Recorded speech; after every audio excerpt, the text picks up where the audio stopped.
Welcome to the Hollywood Raw YouTube page, guys. We're happy to have you here. Make sure you like, subscribe, leave us comments, do all the stuff. What are you waiting for? Let's go. I got a drug addiction to feed.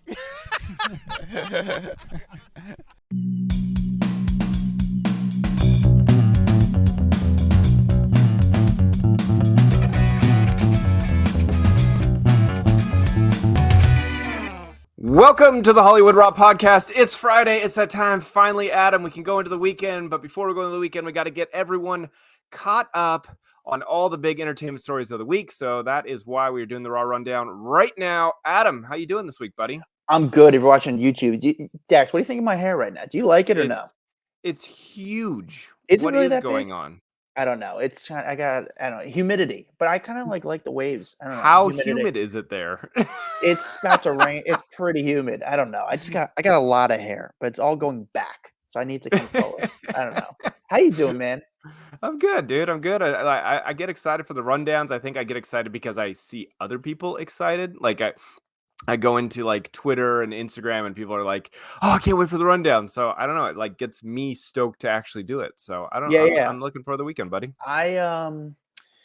We have some tea that we're gonna break on this episode. So we got some good stuff. We got some yeah, I got some good stuff for this stuff. I got some good stuff for this week. I don't know. I'm excited about this episode. It was a hard top 10 stories to fit in because there was a lot of stories that happened this week. Nothing crazy, but they're all sort of juicy. Does that make sense?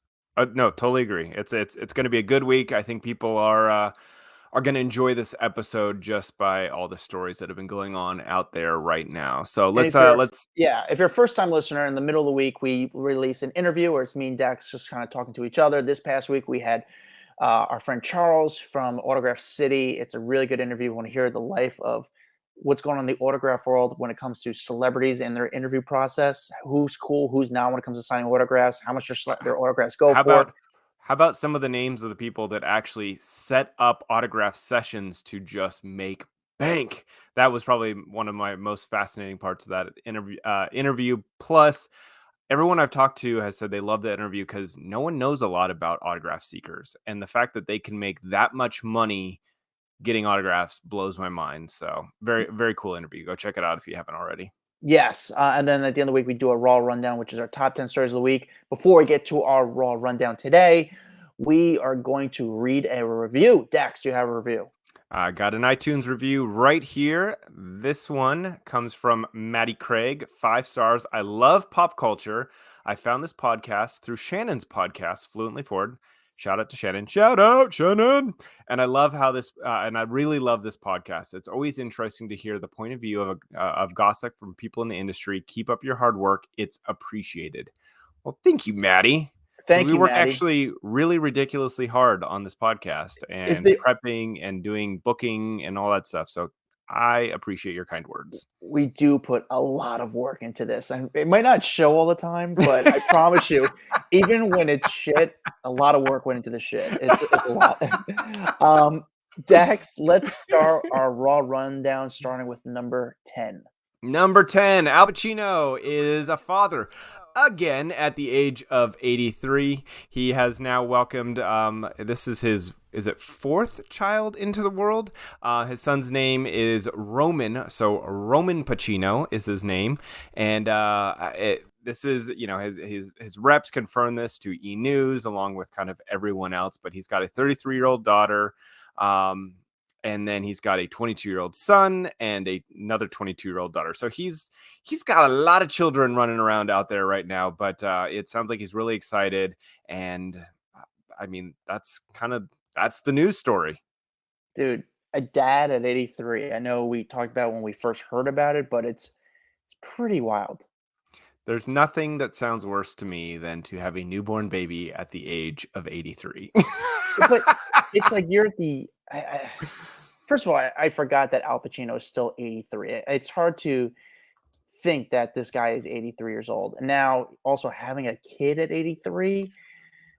But I think back to when my children were born and how just like I worn out because babies, they keep you up at night and you're barely functioning the next day, and like all these things.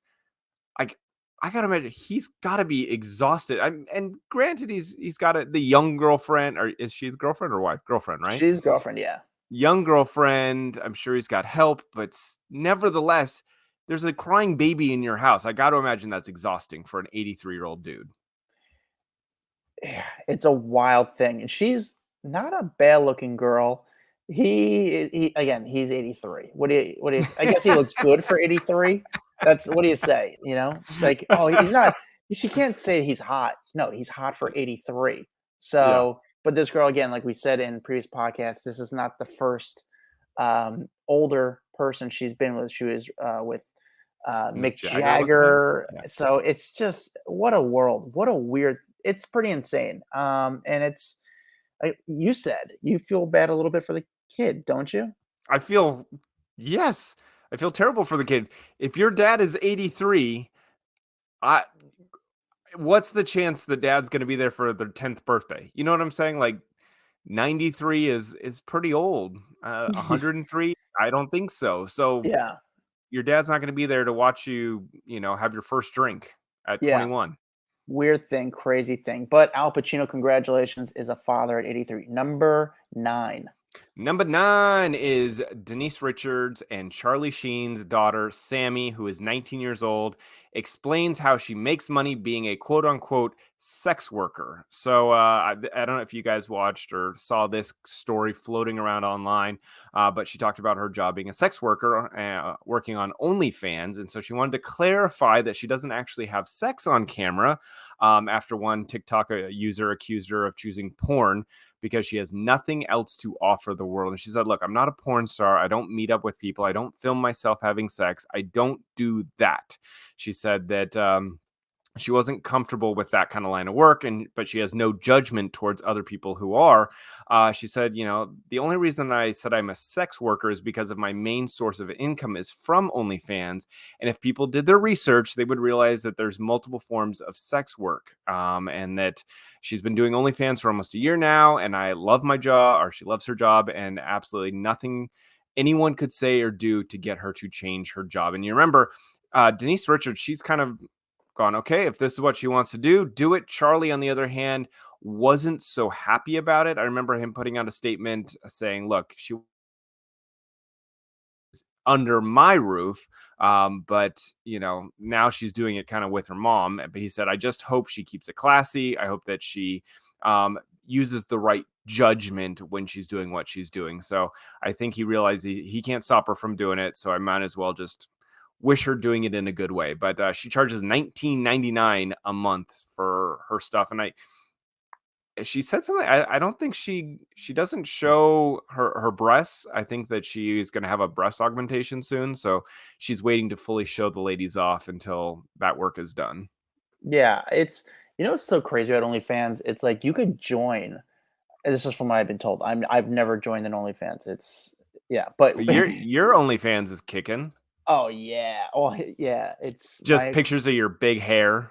yeah, it's just my hair, my belly button, like ooh, for all the And your belly. hairy belly button. That too. Yeah. So, but it's OnlyFans is you could just pay for 1 month, see what you need to see, and then just cancel like that day. Like there's no I just don't understand the OnlyFans thing. I am very aware that some people do very well and make a lot of money on it. It's just weird, but what it's a tough thing. Listen, she's happy. That's all that matters, right? Yeah. Yes. It's just like you're not excited. It's not like yeah, you can't be like Charlie Sheen's just rolling with it. I wish he would talk more. I wish, dude. You know how many times we reached out to Charlie Sheen to come on the podcast? I know. He'd be so good. But He'd be so here's the good. thing. I'm saying that because it's not my daughter. You know what I'm saying? I'm like, good Yeah, for you. Do your thing. If this was my daughter that we were talking about, I would have a very different opinion because I'd be like, no, baby, please keep your clothes on. yeah.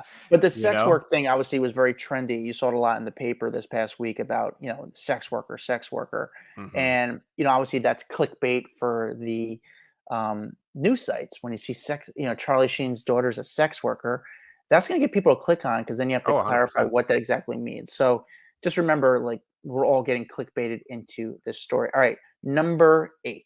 All right, number 8. Kevin Costner says his estranged wife will not move out of his house amid this kind of nasty divorce that is brewing. But Christine, who filed for divorce after 18 years of marriage, is saying, no, I'm gonna stay in the house. And so Kevin has spoken up through his lawyers, saying that, look, she signed a prenup years and years ago, 18 years ago, before their marriage, saying that she would give him his house because he's owned this house up in Carpinteria, California, for years and years before they ever got married. And he said that, look, I've gone through a divorce in the past. That divorce ended, and he realized, I don't have anywhere to go. I don't have a home. So if I don't want that to happen again. So he made it very clear, if you want to marry me, I need this home in my divorce. If it was not to work out between us, I need a place to go. I want my homes. And so she agreed to it back then. So he is trying to hold her accountable for what she signed all those years ago. And I'm assuming all will work out, because if you sign a prenup, normally they're pretty ironclad with these big celebrities, and I'm sure that will get pushed through. She will have to vacate the property and move along. But a part of their prenuptial agreement, he has stipulated to pay her $100,000 upon their marriage, another $100,000 upon their first anniversary, which he did to both of those. He was also required to pay her $1 million after she filed for divorce, and or these documents. And then part of this prenup also, $200,000 deposit to help her purchase a new home and pay property taxes and homeowners insurance for a year on a new home. He's also offered to pay thousands of dollars for moving costs to use his. And she can use his existing staff to help her move, and then $38,000 a month to her on top of that, and I guess another $30,000 in child support. So it sounds like he has offered numerous things to get her out of the house, but she's not willing to go quite yet. What are your thoughts on this? I mean, first of all, the money is just like, man, it becomes such a business, Mm-hmm. right? Like Yeah. For the general, I gotta imagine for the average person getting married, there is some financials and business to it, but this one just seems, for obviously celebrities, and she married a very wealthy, big name celebrity, that becomes such a agreement, like a financial agreement. It's pretty significant. Also, that this stuff, which is private, becomes public. It's got to be so embarrassing for Kevin Costner. 100%. Yeah, I like mean, I got to imagine you don't want all these like intimate money details floating out there in the public. But at the same time, he's like, okay, well, I'm just going to be honest and say how much I'm paying her, so that people don't think I'm trying to give her the raw end of a deal by kicking her out of the house. yeah, you're 100% right. Let me ask you this. Do you not like celebrities after you hear like the money they spend? Like, okay, she's gonna get $30,000 a month just for child support. Does that turn you off from celebrities, or does that not even matter? Nah, for some reason that doesn't bother me. I just think about how poor I am, and then that just makes me sad about my life. Yeah, yeah. I agree with you. I get it. But I'll say I'm gonna repeat what you just said. Kevin obviously wants to repair his image when he has a wife, or a strange wife who refuses to leave his home. He's going to put it all out there and saying, Mhm. listen, I gave her a very fair deal just to make sure you don't think I'm cooking out my partner or my ex-partner and putting her Yeah. on the streets. Well, because it So could easily turn bad for him, where everyone just looks at him like, "Oh wow, you're kicking her out of the house." Like that, just the yeah, optics can look pretty poor on him. So no, it's 100%. crazy. All right, what's next? What number are we on? We're number 7. 7. Comedian Matt Rife, who is in a relationship with actress Jessica Lord. So Matt Rife, I feel like he is like the biggest, the hottest comedian out there right now. I feel like anywhere I go on social media, there's videos playing of him. Everyone's pushing him. It seems like he's booking jobs left and right. He is just kind of like the comedian of the moment. So I think that is why this has become such a big story. But him and Jessica Lord, she is from Hulu's Find Me in Paris, apparently are head over heels for each other. And they started dating, had a brief, if you remember, he had a brief relationship with Pretty Little Liars star Lucy Hale. Well, Dax, let me Didn't last. stop you right there real quick. No, That was okay. not that relationship with Lucy Hale was not public, so we just kind of Oh, wrote really? that. Yeah, so that was they had apparently from uh some people close to Lucy's camp said that they had a little bit of a relationship. I did not realize. I Yeah. read the story and I was like, oh, maybe I'm just not informed of every aspect of Matt Rife's life. Yeah. So No, I but did here not realize Matt that. Rife is like people always reach when you have Matt Rife on the show, when you have Matt Rife, but Matt Rife, is doing a worldwide tour, is now off the mark. He's dating this actress. Apparently, from the sources close to her saying that he's been like leaving shows right after just to go see her for a little bit, and they're Really? trying to make this work. But this guy is like the biggest star Well, in the here's the world. thing though. Like so when I watch his stand up, his audience is like all women, right? Like he is the guy that women are going to see right now. He's a good-looking dude. Women are probably throwing themselves at him left and right. That's got to be in kind of a tough thing for a girlfriend in the picture, don't you think? Yeah, it's gotta be a tough thing for him as well. I mean, let's be real. There's a lot of um, everything is right in arm's distance. He could do whatever he wants after he gets on stage. He's a rock star, but But is he a good dude? That's what I want to know. Like, is he a good dude or is he like someone that would potentially be hooking up with just random chicks after the I shows? think is that his career is blown up so much. It's like he can't even enjoy it. Like once it takes so much work. And Dax, you know this. It takes so much work to reach that spot in your career that once you Mhm. catch that wave, and he's on a wave right now, you have to work even harder to keep riding that wave. You don't just you don't. As soon as you get that wave, you're not like, oh, you put your hands behind your head and chill. You don't relax. No, you have to work even harder to maintain that wave. So I don't think he's even he's got a girl, which is probably the best thing for him, and keep, focus on the work and task at hand because it would be too ridiculous, especially today's times where he could hook up with a girl and who knows, the girl could just say something about him and he doesn't need that negative. So probably having a permanent partner is probably the best thing for him at this point in his career. I Yeah. mean, the guy also hooked up with Kate Beckinsale, one of the hottest actresses out there. It's amazing. It's It's pretty also gnarly. amazing how Kate Beckinsale hooks up with like the young hot dudes going Yeah. around Hollywood. It really like she is the ultimate cougar of Hollywood. Insane. All right, Dex, number 6. Number 6, MMA fighter Conor McGregor accused of violently sexually assaulting a woman during the NBA Finals. So there was a bunch of paperwork, court documents that were filed this week, saying that he raped a woman during Game 4 of the Finals that happened in Miami on June 9th. In the demand letters, they were given to Us Weekly, and they were given by this woman's attorney, saying or alleging that he violently assaulted her in the men's bathroom just after the Denver Nuggets defeated the Miami Heat. And that basically the lawyer claimed that the security guards employed by the NBA and the Heat helped separate the woman from her friend, then forced her into a restroom where McGregor and his security guard were allegedly waiting. And then it goes on to quote saying that the security refused to let the woman exit or allow anyone else, including her friend, inside the bathroom. And that there were, let me see where. Oh, and this is where I guess he emerged out of a stall and began to shove his tongue allegedly down the victim's mouth and aggressively kissed her. The woman claimed that she got McGregor to stop by telling him that she needed to use the bathroom, but then proceeded to allegedly force her to perform oral sex on him. She went on to claim that McGregor pinned her against the wall and tried to sodomize her. After elbowing him repeatedly, she escaped the bathroom but left her purse behind, which she claimed the security guards held hostage until she begged for its return. So, according to these letters, the woman reported the alleged incident to local authorities on the 11th. And that what was interesting is her lawyer said that she is seeking settlements from the NBA and the Heat and McGregor instead of pursuing litigation, which I thought was an interesting way to go about doing it, but okay. And then a rep for McGregor called these allegations false. They said they are not true and he will not be intimidated. Keep in mind, he has a fiance. They actually just recently got engaged after many, many years together. And it sounds like he told Kelly Ripa that he's got a kid on the way, I believe. Hmm. So, I mean, he's got a lot going on in his life. Um, you know, the all of this, you never know in these stories who's telling the truth, who's not.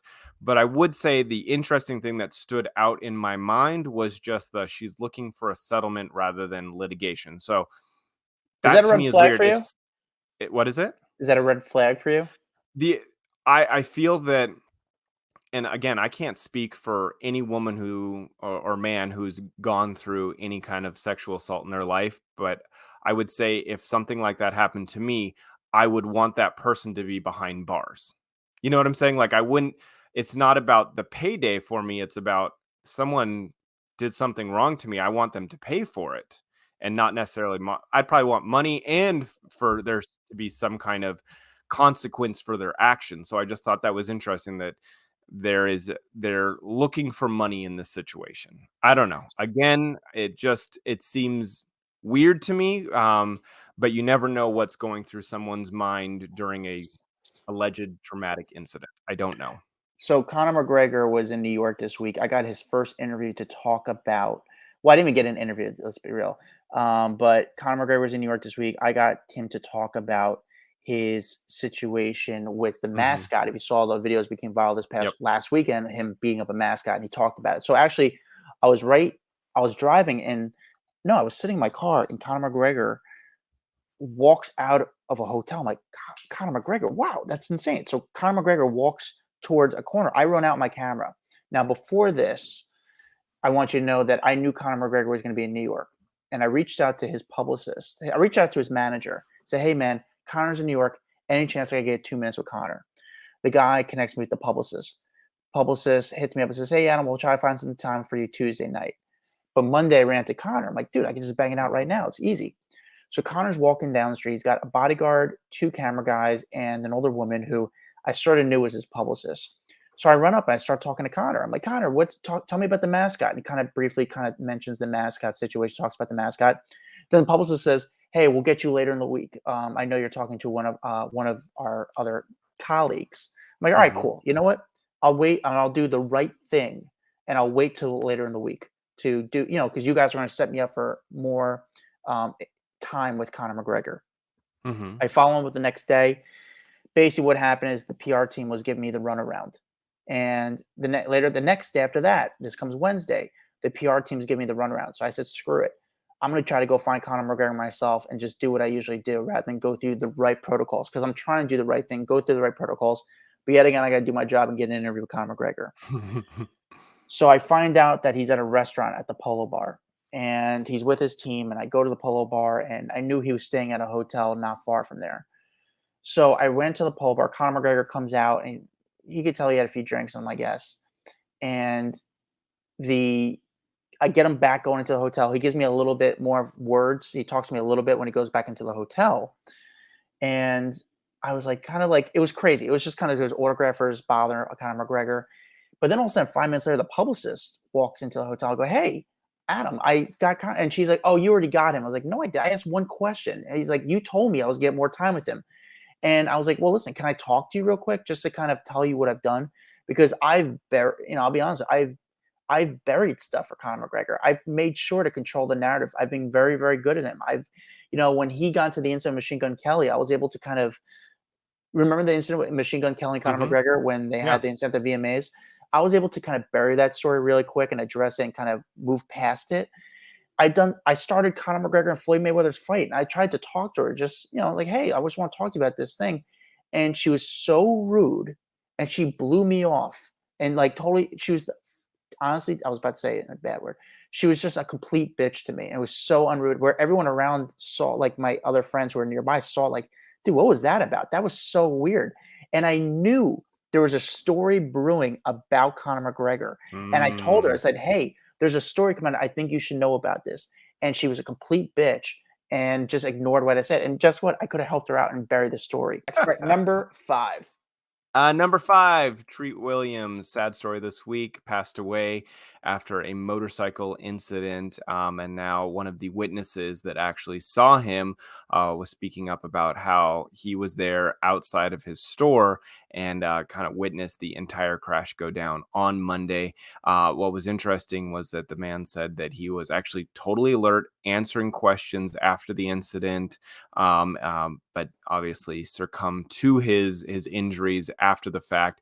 He said that he saw a tree actually go flying through the air after the car collided with him, but he was surprised that he passed away, because when he saw him, he was up, he was talking, he was alert, he was there, and then he didn't end up making it out of the hospital, unfortunately. But obviously he is known for hair. He's known for, what was it, Everwood? Yeah. Everwood. He's just one of those actors that I feel like if you look at him, you instantly recognize him. I wouldn't say that I necessarily knew Treat's name before this. I would say though, but I absolutely knew his face because he's been in like all those Hallmark movies. You just know him. Yeah, he was like an actor's actor. You saw a lot of people post about him this week because I guess he worked a lot of people and meant a lot to a lot of people. So sad story. R.I.P. Treat Williams, but yeah, great actor. All right, Dax, let's move it along to number 4. Number 4, Kroy and Kim still going at it for their alleged divorce. But Kroy filed some paperwork with the court to kick Kim out of their Georgia mansion, and get her permanently removed from their home. Basically, they've still been living under the same roof, I guess because they fight for financial reasons. They can't, there's nowhere else for them to live. So he's now taking legal steps to get her out of there. Again, dude, I don't know this.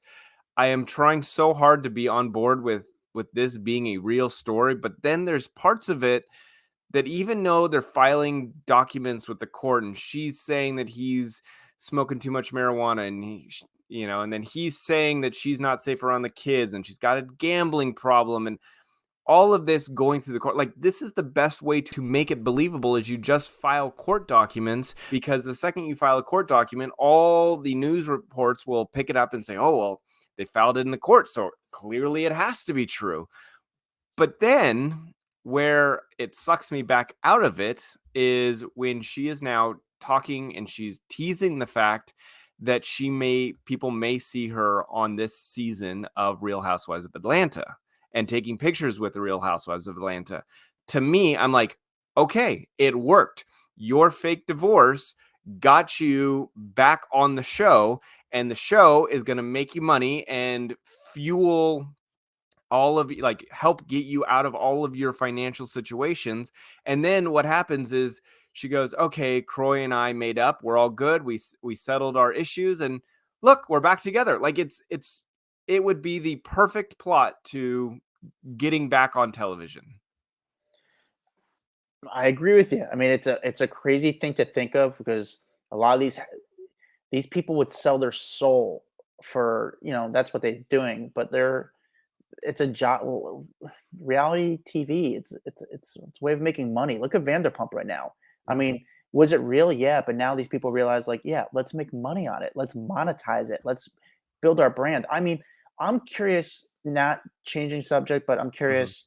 I'm changing subject for a second. Because of everything that happened with Scandal this past year, I'm curious what the contract negotiations are going to be like for Vanderpump next season. Oh yeah, I'm sure Bravo will pay through the roof to have Raquel and Ariana and Tom back on the show. Like, if those three said, you know what, never mind, this last year was too crazy for us, we don't want to be a part of it again, Bravo will open up the wallet, because they are the ones that are single-handedly making that show really survive its drought. And in something like this, the Real Housewives, okay, Kim is going through a crazy divorce. We need to have her on. We need to know everything about what's going on. She'll be great for this coming. So, yes, I'm torn on this, just like you are. I would love to know if it's the real deal, but it's every week by for the way, past month, it's been crazy every single week as far as news headlines about what's going on with this relationship. Yeah, and Kroy is saying that he doesn't want his divorce to play out on TV, and he doesn't want the kids being filmed during this distressing time. I just don't believe, like, these are the things that you're supposed to say, because that's what makes it more believable. But again, them being on TV, your divorce being on TV is keeping you guys both relevant, keeping you guys famous, keeping the money rolling in because they can't just show him. That's the thing. If they show her and they want him to be a part of the narrative, they then have to pay him as well of being like a friend of the cast. You know what I'm Yeah. saying? So everyone kind of wins out at the end of the day.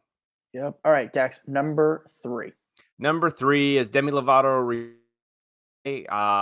She was using the they them pronouns, and kind of why she's it's not like she's stopping, she's just not asking people to use them all the time, because she said it was just absolutely exhausting. And being a reporter in this industry, it was I'm I've got to be honest, I struggle with using the they them. It's very difficult, and I've had to cover her a few times, and having to use the they them, like you're using a muscle that you've never used in your brain before, because you're changing the pronouns for everything. But she just said, I was trying to explain to people, you know, how to use them, educate people, and I got tired of asking people to do it. So she announced that she was going back to using she, her pronouns, as well as they, them, I guess, moving forward. So the story definitely is much easier to talk about, but obviously I don't want to take away any importance that other people do have on using they, them. She just also talked about how the reason that she was going through that was she would get to a bathroom and go, well, I don't feel like I should be walking to the women's bathroom, and I don't feel like I should be walking into the men's restroom. So like, I don't have a place. She goes, I enjoy bathrooms that are non-gender specific. And I got to imagine that is a difficult terrain to navigate. But it's I guess that's, this is her being real at the end of the day. I don't know. I just find Demi Lovato exhausting. She is just right. She's trying to say that the pronouns are exhausting. Like she's exhausting. It's always like Demi Lovato, and you can say, "Oh, she's got this problem with her. She's got anxiety, depression." Listen, we all have it, but she feels like she's for the past, I would say, 7 years of not following Demi Lovato's career, but following headlines and seeing Demi Mhm. Lovato in the news. It felt like a girl celebrating her like sweet 16 and all the drama always around it. Like it's always she's the victim. It's always just she's just frustrating. I don't know. I'm sorry. She sort of sucks. She does. I mean, she's just I so think frustrating. She's she's a annoying. she's a master of knowing how to get headlines. I'll tell you that much. Whether you like her or not, she knows how to get headlines. She does, but it's just like I'm tired of it. And it's like she's not fun. She's not fun. Do you agree with that or no? Like, Matt, Uh, would you want to hang out with she Demi Lovato? She just seems like a handful. Either Okay, if you're a that's publicist true. or if I don't she's need an to hang out with her. She does seem like a handful. Um, but yeah, no, it has been exhausting covering her. I can agree with you on that. yeah, I don't know, man. She's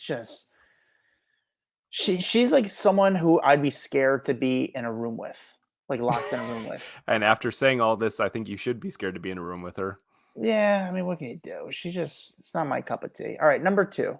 Number 2, Taylor Swift allegedly canceling her membership to a swanky New York City club after pics of her on a date surfaced. If you remember, a couple weeks ago, there was a photo of her and Matt Healy leaving Casa Cipriani, that some guests had, I guess, posted the photos of. Well, this club has a very, very strict no picture policy, and they apparently bounced the offending members for snapping the photos and kicked them out of the club altogether. And then there was a story that came out saying that she ended up actually canceling her membership to this club because of the whole incident, because she was like, look, I go there because I know I'm not going to get my photo taken, and my photo gets taken, it gets put out, everyone's talking about her and Matt Healy because of these photos. The club has said, look, she has not canceled her membership. We did, in fact, kick out those people and revoked their memberships. But as for Taylor, no, she still has it. So I don't know if she does or she doesn't have it. At the end of the day, I don't fully care. But this club, I don't know much about it. Have you been to this Casa So I've never Cipriani? been to Casa Cipriani. I've been to Zero Bond, which is like they're like the sister kind of. Here's what's going on, at least in New York City, and it's probably happening all over the country in LA. You guys might have heard about, and Dex, I'm sure you know it, but there used to be Soho House and still Yeah. around, and that's where it was a membership club with a restaurant bar. Some of them had a pool deck, but if you joined the Soho, the Soho Club, you could kind of the Soho House. I'm sorry, the Soho House. You could kind of use as WeWork offices. You kind of it was like a lounge area, but you had to be a membership. Membership cost around, I don't know, I would say a little under 5,000 a year to join all the Soho houses. I've After been to the LA one or the Hollywood one a couple times. I'm gonna be honest, nothing exciting for me. Like I walked in, like you're kind of excited to go because they let you upstairs, and you have to be wearing certain clothes. But at the end of the day, it's just a fancy bar, And it's not even and I that fancy. It's and I just didn't yeah. see anyone like super exciting either time I went, so that also kind of let me down because you're like, oh, I'm going to Soho House, I'm going to see someone super cool in there, and I saw nobody. So between it just being an expensive bar on a rooftop and no celebs, I don't need it back in my So life. years ago, a lot of celebrities used to go there, and the thing was, celebrities weren't bothered. They Hmm. didn't allow phones in. You're not allowed to take photos in the Soho House because they want people's privacy. That's what it was. But the Soho House started to allow a lot of other people in. It wasn't just the cool people anymore. It wasn't Oh, the so. Dax Holts of the world, Yeah, they allowed in Dax Holt, and so then like, okay, we need to change up. But it became not as what's the word? Private and exclusive. exclusive. Yeah, it wasn't as exclusive. So in New York City, they opened Casa Cipriani. They have a place called the Ned, and then there's also Zero Bond. Zero Bond actually, I've been there. It's really nice. It's right on Bond Street, and that's where Kim Kardashian hosted her post SNL party. Elon Musk threw parties there. Like celebrities are there every single night at Zero Bond. It's a nice restaurant. There's no pool there. They have nice artwork. The bar is very fancy. The restaurant's good, but is it worth $4,000 a year? I I couldn't pay for it, but some people it's like four I thousand was gonna bucks. say Yeah, I'd have. sure. I'll join this exclusive place for $4,000 because it could be somewhat good for networking. It's a great place to bring people, but there is celebrities every night. Hmm. Casa Cipriani pretty much is the same thing. Here's the interesting part. Taylor allegedly said, "I canceled my membership at Casa Cipriani." Or that's what the source is. The story is because of the leaked photo. Here's the issue: Taylor Swift never had an actual membership. So with these places, they sometimes a celebrity they'll give them, "Hey, you want to come whenever you want. If you want to come in, you know the owners, you know one of the managers. You want to come in and have a private meal? Come in and have a private meal. You want to come and have a drink with your friends? You don't have to be a member. You could come in." Taylor Swift is Are one of the you biggest stars in the saying world. the rich people, the rich celebrities get stuff for free and don't I have to am. pay? And they I keep am. getting richer and richer without having to pay for anything, like all the clothes she gets and everything? So Taylor Swift, you think Taylor Swift is like, "Oh, I'm going to join Casa Cipriani for $4,000 a year. I'm going to pay the membership." No, they allowed her in for free. It's crazy because again, she never. I talked to my people. She never actually had a membership. So what I think happened was Casa was looking to put out the story for press saying, no, I don't think I take that back because the story was Taylor quitting the club, but I think it was Taylor's team saying we can't go out anymore. We get even at private social clubs where they don't allow photos, our photo is still getting taken. Mhm. Yeah, I don't know. To me, I think this was great press for Casa Cipriani. At the end of the day, because it's not like, yes, it looks bad that photos are being taken in the club, but oh, we kicked them out. They're banned from the club. Okay, now they look good again. So people will continue to go there, but great press that Taylor Swift hangs out at your club. Even if she doesn't ever come back, she was there. People think it's exclusive. People think that if I go, I may run into Taylor Swift. So I Weird think it was thing, great crazy. press. Yeah, weird, crazy, but she was never paying the actual membership. All right, Dax, the number one story of the week. Number one story of the week, Pat Sajak announcing his retirement from Wheel of Fortune after 41 years of hosting the game show. This is a really big deal, but now there's a bunch of people who apparently are in the running to become the next host of it, which is number one. The first name that we're throwing out there is Ryan Seacrest. His name has been tossed all around with this. Obviously, he just left the Live with Kelly and Ryan show. He is free to do stuff. I mean, he opened up a little bit of his schedule. I mean, he's still a very busy man. But his name is being thrown into the running. And also Whoopi Goldberg. Whoopi Goldberg was on The View earlier this week. And they had Ken Jennings on, who does Jeopardy. And, you know, they're talking about Pat Sajak's retirement. And she goes, oh, I want to host Wheel of Fortune. I want that job. And I thought that was interesting on her current job to say she wants a new job, but we'll go with it. And then, yeah, they were all kind of like joining in, like, yeah, Whoopi legit wants to do the show. If you remember, she did Hollywood Squares back in the day. She ended up becoming like the middle square. She was producing the show. So she is pretty well versed with the game show world. And to her, this would be a good gig. I don't know. It's funny. I don't know who I see hosting this show.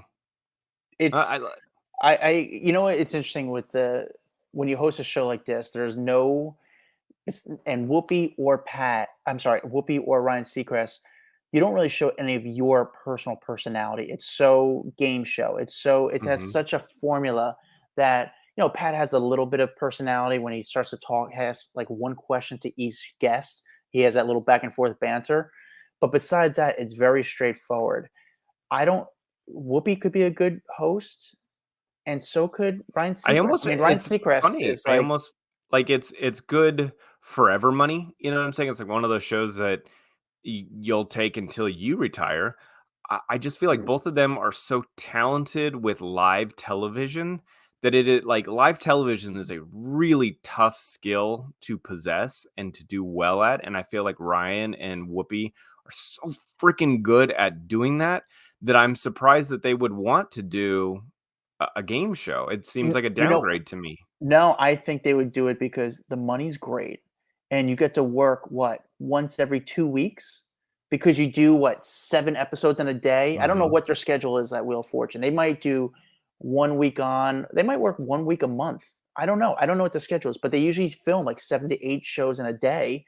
So you bang out all those episodes so you don't have to come to work every day. You don't have to do all that stuff. You can have a life. It's a great show and it goes forever. It's such easy money.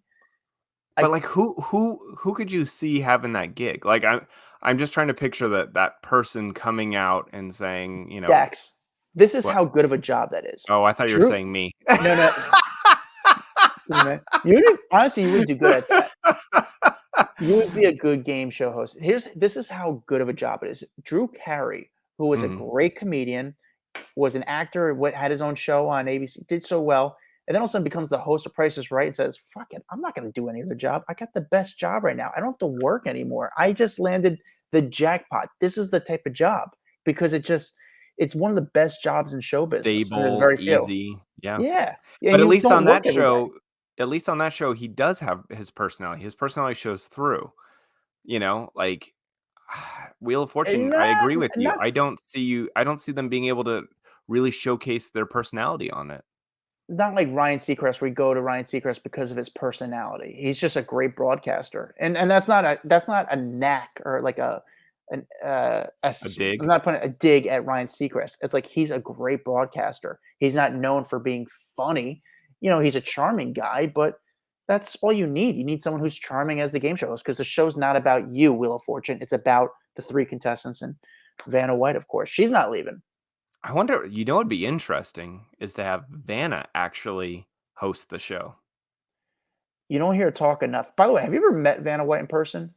Met her once, but dude, listen to me on this.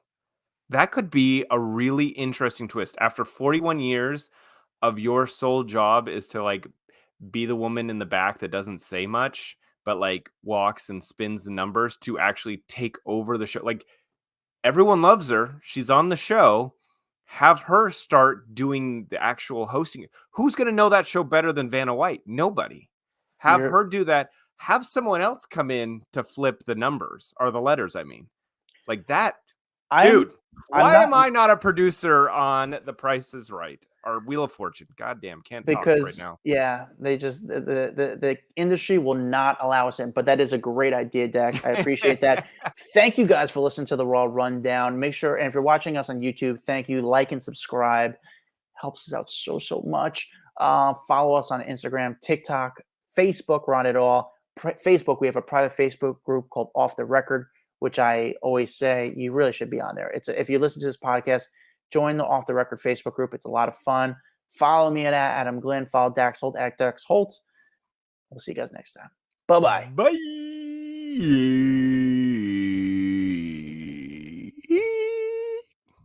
What's up, guys? If you like that video, there's plenty more that came from. Make sure you like, subscribe, hit the bell so we can just feed you all the goodness daily. Hurry up. Come on, let's go.